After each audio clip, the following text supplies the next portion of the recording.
Arizona Territory, June 1883. The sun was merciless, hanging high and hot over the red dust plains east of Yuma when Lydia Mae Morgan stumbled, fell to her knees and did not rise. Her dress was torn down one side, her boots cracked and half buried in sand. Her lips were split, her skin burned. She had not had water in 2 days. The wagon tracks behind her were already fading in the wind. Her husband had made sure of that. He had left her at dawn, said nothing but, "You're more trouble than you're worth," threw her satchel into the dirt, and turned the wagon east with his 2 horses. She had begged him not to, reminded him of the vows he made in Missouri, reminded him she had followed him across 2 states and buried a child in Texas. He had not looked back. Now Lydia stared at the distant shimmer of heat and sky and knew she would die here. She was so sure of it she did not notice the rider until the hoofbeats slowed. "Miss," a voice called, low and cautious, like he was afraid of scaring her off. "You alive?" She blinked against the sun. A man on a dark bay horse rode up slow. His shirt was dusty, his hat pulled low, a rifle strapped behind his saddle. He wore no badge, no uniform. Just a cowboy, lean, sun-browned, and watching her with worried eyes. "Can you move?" he asked.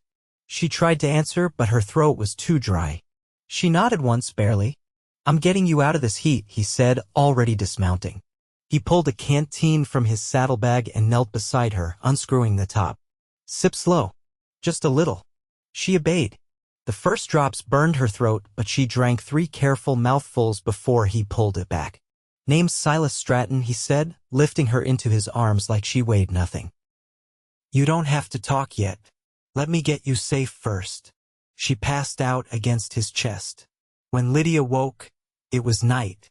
A fire crackled nearby, and she was wrapped in a blanket on a bedroll. Her lips were no longer dry, and her skin felt cool from a damp cloth pressed to her forehead. Silas sat a few feet away, whittling a stick with a small knife. His sleeves were rolled up over his forearms, and he glanced at her the second she stirred. "You're awake." He set the knife down. "How's the head?" "Hurts," she whispered. "I figured. You were cooked near through when I found you." She sat up slowly, the blanket falling off her shoulders. Her throat was raw, but her voice worked. "You saved me." He shrugged. Saw the buzzards circling. Figured something was wrong. She looked at him for a long moment. He looked honest, strong, quiet. His eyes didn't flinch from hers, but he did not stare too long, either. "My husband left me," she said plainly. "Took the wagon, the horses. Said I was slowing him down." Silas nodded once. "I figured something like that. No woman ends up alone out here by accident. I do not want to talk about him." "You don't have to." She looked down at the blanket in her lap, then back to him. "Why did you help me?" He paused. "Because no one else was going to." They rode together the next morning, Lydia up behind him in the saddle until she had strength to sit her own horse. Silas had 2 his own and a pack horse, and he gave her the smaller one, a gentle dun mare named Lottie. He did not ask questions. He just led her to water, shade, and food. He cooked over small fires, talked little, and kept watch at night. She started sleeping better with him nearby, his quiet breathing steady in the dark. She had never known a man could be gentle without being weak. One evening, 3 days after he found her, she asked, "Do you live out here?" "I work cattle when I can," he said. "Break horses when I cannot. I got a little land up near Prescott. Not much, but it is mine." "You live alone?" "I do. Always have." She turned the tin cup in her hands. "I had a daughter," she said quietly. "Her name was Mabel. She died last winter. Fever." He looked at her, eyes softening. "I am sorry." She was 5. Silas moved closer to the fire and poured her more coffee. "You want to ride with me a while?" he asked. "No rush. Just get you somewhere safe." "Where is safe?" she asked. He did not answer right away. "Then, where you are not alone." By the 6th day, she trusted him. Not just with her life, but with the pieces of herself that had been broken too long. She laughed once at something he said, and the sound shocked her. She had not heard her own laughter in months. He looked over at her, surprised, then smiled. "There you are," he said.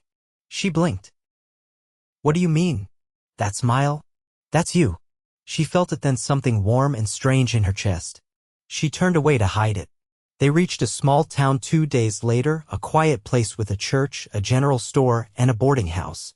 Silas helped her down from her horse outside the porch. "You could stay here," he said. "Miss Tilly runs it. Nice woman." Lydia looked at the front door, the windows with their white curtains. Then she looked back at him. "Where will you go?" He shrugged. "Got a few colts waiting on me up north." She hesitated. "Could I come?" Silas froze. "With me, if you want me to." He looked at her like he was seeing her for the first time. "Of course I want you to." Her eyes filled with tears. She blinked them away. "I do not want to be left behind again," she said. "You will not be," he said softly. "Not by me." She stepped forward and took his hand. And for the first time in a long, long time, she felt hope again. The road north rose in slow ridges, brush-covered and streaked with old wagon ruts. Lydia rode beside Silas now, her spine straightening more each mile. She no longer counted the hours, only the way the light shifted through the juniper and how the land began to soften under the horses' hooves. They passed fewer travelers the farther they got from the town. Sometimes a family in a creaking freight wagon or a Mexican vaquero herding strays, but mostly it was just the two of them, moving steady along the trail. The silence between them had changed. It wasn't born of fear or weariness anymore. It was companionable, trusting. One late afternoon, they made camp near a dry creek curled with cottonwoods. Lydia gathered kindling while Silas worked a small iron pot over the flames, stirring something thick with beans and dried venison. She sat across from him once the food was ready, legs tucked beneath her skirt. The sky above them was lavender, the wind soft against her brow. She watched Silas dip his spoon, his brow furrowed a little like he was chasing some thought he hadn't caught yet. "Were you born in Arizona?" she asked, drawing her spoon through the stew. "No," he said. "Texas Hill Country. My folks had a bit of land outside Kerrville. Until the drought came." "What happened?" "The river dried up. My father took to hauling freight. My mother passed the next winter, and I left not long after." She nodded, waiting. He didn't speak for a while, then added, "I was 16. Rode fence for a rancher out near Abilene. Slept in the loft with the barn cats and learned not to expect much." Lydia sat quiet for a time, the firelight playing over her fingers. "You don't talk much about yourself." "I never saw the need," he said. "Most folks aren't interested." "I am." His eyes lifted to hers. "Why?" "Because you didn't have to stop for me. You could have ridden on." He set his spoon down. "I saw a woman left to die. That was reason enough. But you stayed." "I did." She folded her hands in her lap. "Back in Missouri, I used to sit on the porch and imagine different lives. Ones where I was braver. Where I left first." Silas leaned back against his saddle, eyes never leaving hers. "You left now. I didn't have a choice." "You did," he said. "You could have laid down and waited. But you didn't." Her throat tightened. She looked away toward the darkening horizon. "Sometimes I still feel like I'm walking through ash." Silas reached over then, not fast, just steady, and set his hand gently over hers. "You're not. Not anymore." She let it stay there. The next morning, they rose before the sun and rode west around a rise, where the land opened into wide valleys dotted with mesquite and whitebark pine. By noon, they reached the edge of a small canyon where a narrow footbridge stretched across a dry gulch. Beyond it, a low fence marked the start of Silas's land, rough but kept. A stone chimney rose behind a slope, smoke drifting light from its top. Silas dismounted and walked ahead, unfastening the rough gate with a lift of his hand. He glanced back, waiting for her. Lydia sat still in the saddle for a moment, staring at the place tucked into the curve of the hills. "That your home?" He nodded. "You don't have to come in unless you want to." She slid down from the mare and led her through the gate. "I do." The cabin was simple shiplap walls, a lean-to shed at the back, and a porch built from salvaged timber. Inside, the air smelled faintly of cedar and saddle soap. There was one room, wide and open, with a cot in the corner, shelves of dried goods, and a table that looked handmade. Silas brought her a basin to wash and hung a clean kerchief on a nail by the window. He didn't hover, just moved through the space like it had never been meant for only one. That evening, she stood outside while the sky turned gold over the rimrock. Silas joined her, leaning against the porch rail. "You built all this?" she asked. "Over time. It feels like it belongs here. So do you." She turned sharply, caught off guard. He kept his eyes on the horizon. "I'm not saying anything you haven't earned. You rode through every mile of wind and dust and didn't quit once." She looked down at her hands. They were rougher now, darker from the sun. She didn't feel delicate anymore. "I don't know what I am yet," she said. He looked at her then. "You don't have to know. You just have to stay long enough to find out." She held his gaze. "And if I want to stay longer than that, I wouldn't stop you," he said. "Not ever." She stepped closer, close enough that their arms nearly touched. "I'm not afraid of being alone," she said slowly. "I'm afraid of not being seen." "You're seen," he said. "Clearer than most." Silas didn't move in. He waited. Lydia took his hand, her voice steady. "Then let's see what comes next." And for the first time, she didn't feel like she was reaching for something already lost. She felt like she was choosing. 2 weeks passed. The rhythm of days settled in quiet and steady, shaped by chores, weather, and the way their footsteps began to fall in tandem. Lydia rose before the sun, pulling water from the well and sweeping dust from the porch. Silas would be out with the horses, checking fencing or easing a young gelding into a saddle. They spoke little in the mornings. Not out of distance, but ease. The silence between them had turned into a kind of language. One afternoon, Lydia stood barefoot in the garden behind the cabin, her skirt tucked up off the ground. She was pulling weeds from the rows of corn, her hands stained with earth. The air smelled of sage and warm soil. Silas came up from the pasture, brushing straw from his sleeves. "You planted all this?" she asked, straightening. "Started it last spring," he said. "Wasn't much at first. It's near twice as wide now." His gaze held hers. "Most things grow better with company." She looked away, brushing sweat from her temple. "I boiled and jarred the peaches this morning. You'll find them cooling by the hearth." "You didn't have to." "I know." That night, they sat on the porch after supper, watching the dusk settle soft over the land. Lydia stitched a tear in the hem of a work shirt. Silas leaned back in the rocker beside her. One boot crossed over the other. "Do you ever miss the trail?" she asked. He considered it. "Sometimes. The quiet out there's different, but it don't give back much." She tied off her thread. "You think you'll stay here for good?" "If there's cause to." Lydia folded the shirt and laid it across her lap. "What would that cause be?" He didn't answer right away. Then, gently, "You tell me." She looked at him, the line of his jaw, the way his hand rested loose on the arm of the chair. "I never thought I'd be wanted for anything but what I could carry or cook. That's not what I see when I look at you." She didn't speak, but her fingers curled over the edge of the folded shirt. The wind stirred dry grass along the edge of the porch. A coyote called from far off, mournful and distant. Silas leaned forward, elbows on his knees. "You don't have to be ready now. I've got time." She turned her face toward him. "And if I already know?" His eyes met hers. "Then I'll start building another room onto the cabin." The corner of her mouth lifted, slow and sure. "It'll need a second window. I'll make it face east. Catch the morning light." Lydia stood then, setting the folded shirt on the porch rail. She reached for his hand and he took it without hesitation. Inside, the fire burned low, casting warm light over the floorboards. She stepped through the doorway first and he followed, closing the door behind them. The air inside held the scent of summer peaches and worn leather. She turned to him. "I don't want to sleep alone tonight." "You won't," he said. And she didn't. The first rain came in late July, sudden and heavy.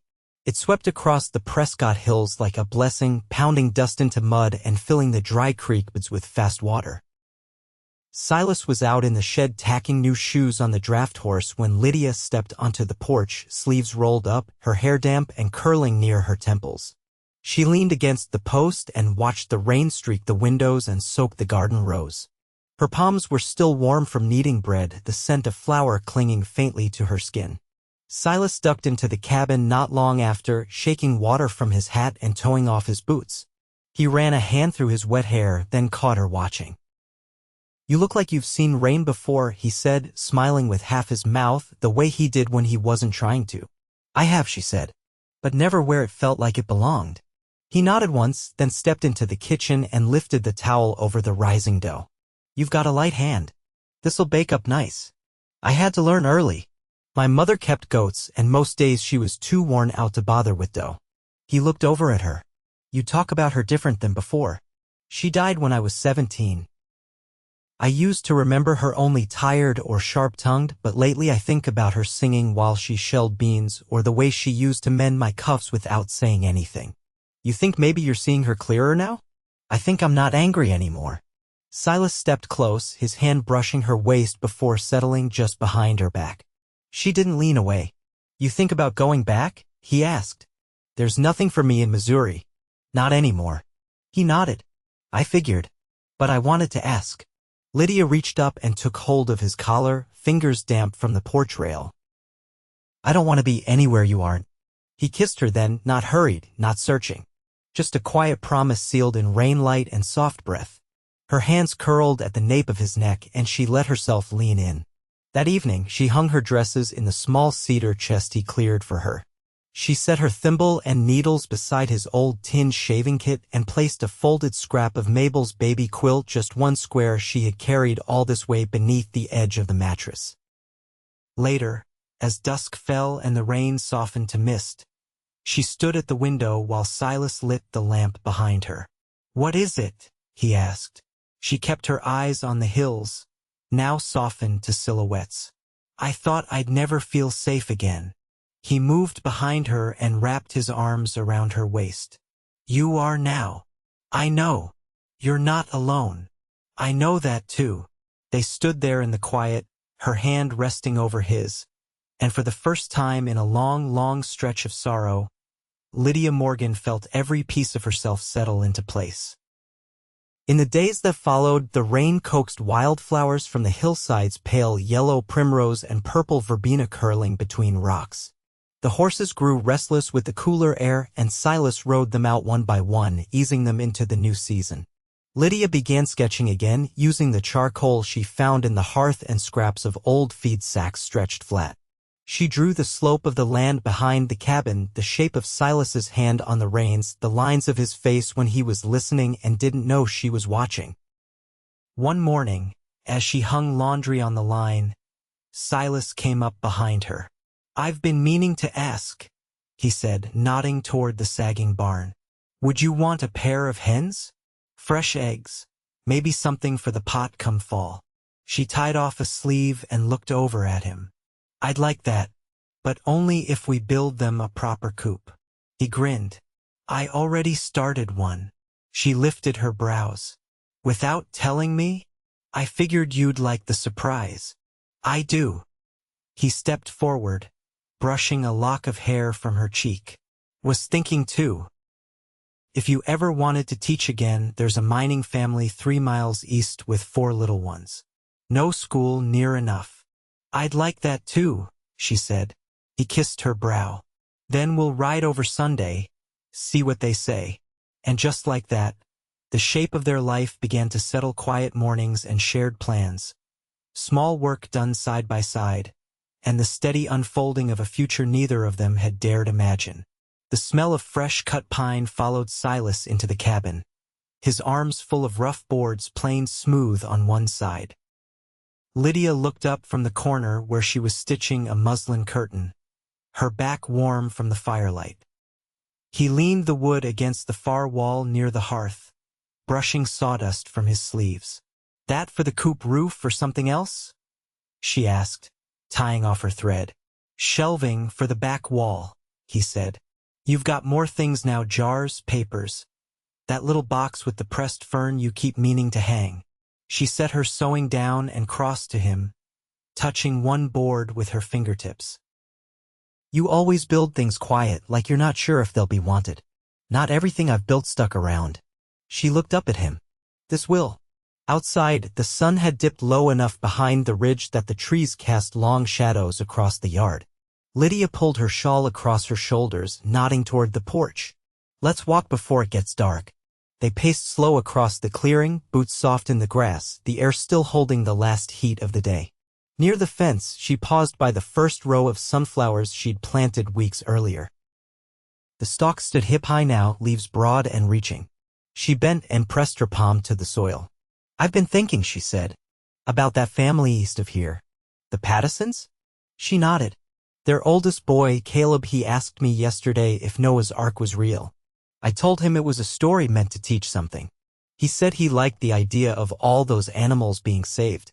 Silas leaned on the fence rail. Seems like he's got a good head. He does.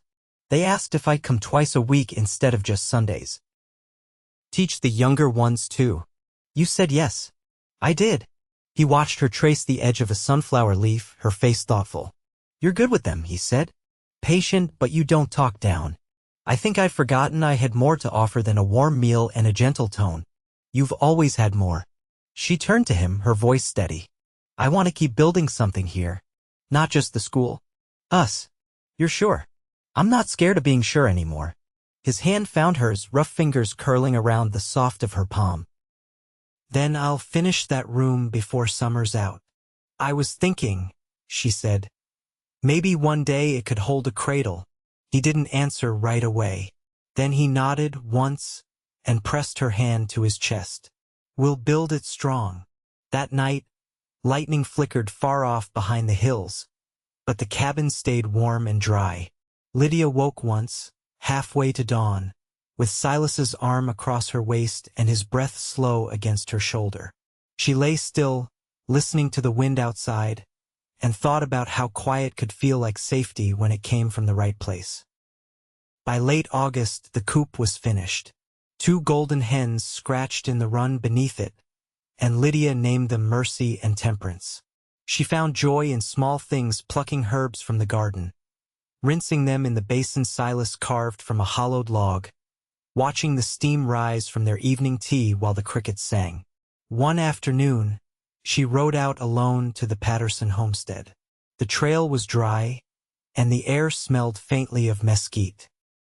The children greeted her at the fence, their hands ink-stained and eager, and she spent the day teaching them how to read a compass, using an old map Silas had found in a drawer beneath the bed.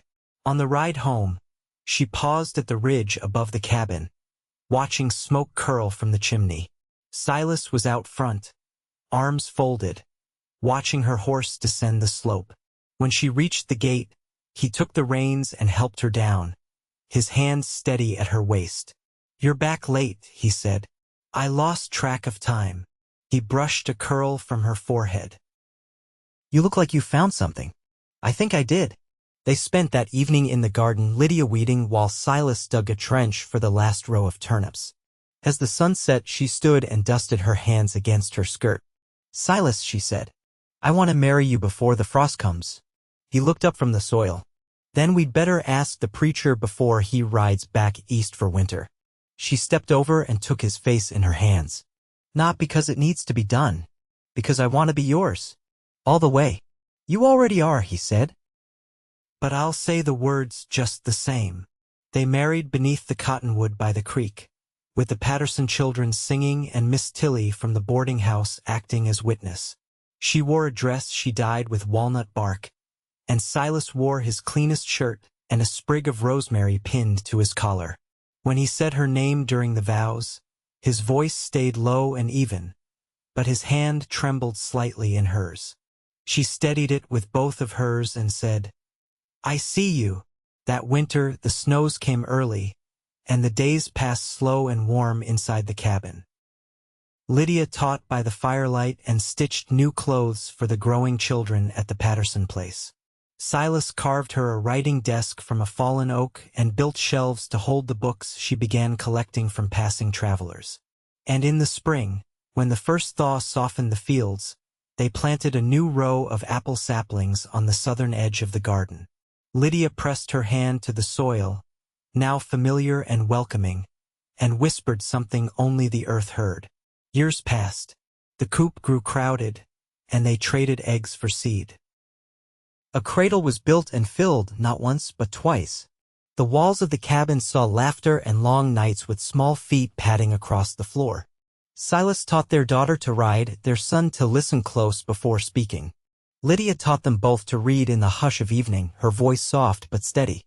Sometimes, when the light fell just right across the porch and the sunflowers leaned tall above the fence line, Silas would look at her with the same quiet wonder he had the first time he saw her standing in the dust, unbroken despite everything. And Lydia would smile, not because she was trying to be brave, but because she truly was. They grew old together in that place, with no need to speak of what had come before because what they had built between them was more than enough.